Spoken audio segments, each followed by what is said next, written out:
Hello, Colonial family. Happy spring. I love this time of year when we get to see new life blooming forth in our flowers and our trees. It also reminds me that here in the Midwest, we're preparing to celebrate Resurrection Sunday. You know, we really need to pause and consider and give thanks that we have one God, one Father who is over all and in all. In these unprecedented days, we're called to love and serve one another as Christ loves and serves his bride, the church. Today, we're seeing firsthand new realities of living life in our hurting culture. Here at Colonial, our mission is to be the light of Christ in a hurting culture so that the lost are found, the broken are made whole, the fatherless find hope, and our city is blessed. And we need to face it. Coronavirus has changed the way we live, the way we serve one another, even the way we worship. Countless thousands of people right here in our local communities are facing times of tremendous uncertainty, trying to navigate schooling their children at home while working at home, and many have even faced the loss of their jobs. This only adds to tremendous anxiety. Easter Sunday, Resurrection Sunday, April 4th, Colonial will launch our annual Bless Our City mission offering. This is our special offering which will be set aside in support of our local mission partners who are serving all throughout our community. Did you know that because of your tremendous generosity in 2020, you were a part of helping Avenue of Life house 921 families in Wyandotte County? You are also a part of helping Healing House and City Union Mission continue to welcome in hundreds of new residents into their programs, all while working under tremendous restrictions due to coronavirus. We also continued to learn this past year about new opportunities to help and care for the needs of children in our community, the need to keep sibling sets of children together through programs like Joy Meadows. And today we're fortunate to have Colonial's Foster Adopt Ministry Coordinator, Hannah Mabey, with us. And Hannah, one pressing question that has been asked, what happens to these children when they turn 18 and age out of the foster system? So thank you so much, Randall, for all you do to support Foster Adopt Ministry. I'll never forget a phone call that I received from a case of mine. A youth called me and they said I had known that this youth was aging out of the foster care system, and they called to say this was their last phone call. They had turned 18 and this youth had been placed in a supportive foster care environment, and yet when they turned 18 they had selected to leave the foster home, to drop out of high school, to travel out of state to a place where I'm certain there was a family support system that was not beneficial to the student and the youth. And they called me to say, this is my last phone call. I want to let you know where I am. Thank you for being my caseworker. And they hung up. And I just remember thinking in that moment as a caseworker at my desk job, thinking, if only there had been someone for this youth, a relationship that mattered, because the foster home relationship had been difficult and hard, and all of the other relationships were broken for this youth. If only there would have been a program that would have equipped this youth to take the next steps forward. Maybe this youth wouldn't have dropped out of high school. Maybe this youth would have finished and remained stable. Maybe all the interventions we had worked so hard to pour into this youth would have at least maintained some frame that would continue to benefit this child. And yet, there was not a program at that time.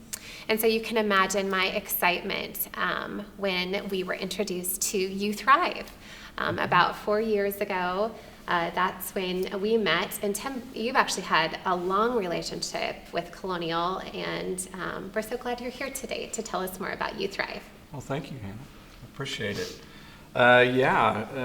Colonial was instrumental in my personal journey before You Thrive was even founded.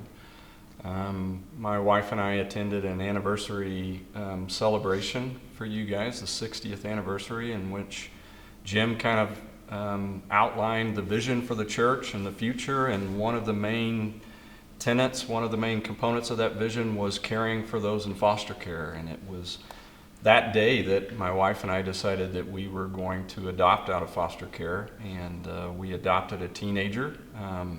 Having teens in the home, we decided that that's what we were called to do, so we adopted Michaela, our daughter, who's now 23. She was 16 when she joined our family. But it was through that personal experience that I learned about youth aging out. I didn't know anything about youth aging out, and I learned that it was very rare for people to adopt teenagers, and so I asked the natural question of, well, what happens to those that don't get adopted? And that's when they explained to me that they age out, and I became bothered by that, and being troubled by that kind of led to just my heart growing for these young people that were aging out of foster care that didn't have the opportunity to be part of a family and to be adopted, and just learning what their needs were and what the gaps in services and support in our community were, ultimately led me to kind of walk, to kind of step away from my career in the business world at Sprint, and from all of that is how You Thrive was founded about a little over 5 years ago. In our brief 5-year history, it's been about 300 youth across the state. The majority of them have been in Kansas City area because that's where we started, was in the Kansas City area. So probably over 200 of those have been right here in the Kansas City area, in the Johnson and Wyandotte County areas. Yeah, and could you share with us what are a few of the benefits of having a You Thrive mentor? How have you seen that impacting these youth as they age out on their own, without a support system? Yeah, well, the needs of these young people are pretty broad, right? They need help with education and employment and housing and health needs, etc. But the key is that how are those needs met? And we believe that the way that those needs are primarily met are through relationships, right? Yeah. And through caring, loving, supportive relationships. And so the foundation of what we do is to match a youth up with what we call a support family, a mentoring-like relationship, but it's an individual or a family that comes alongside this young person and just to be a source of encouragement and support and mentoring as they kind of make this big life transition out of the foster care system. Yeah, I love that. Becoming an adult is so hard, and many of these kids lack that frame of just work ethic and responsibility because maybe they've been bounced around from placement to placement, or they just haven't been with an adult consistently enough to see that modeled.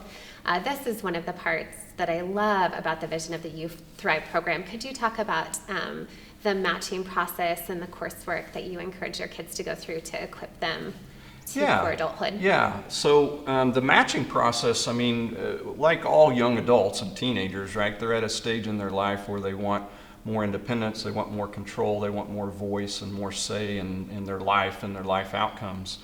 And so we let the young person choose their support family. We ask them what type of a support are they looking for, and then we go in and we look at our volunteers that have gone through our training and screening process, and we always try to put a couple, 2 or 3 options in front of the young person for them to select from.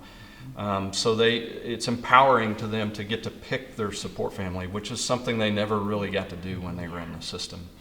They was to have a lot of choice in who was involved in their life. So they choose their support family. We also teach financial literacy. We teach them how to budget their money and save their money, and we have a program, a match savings program, that allows them to learn, to take and put into practice what they've learned.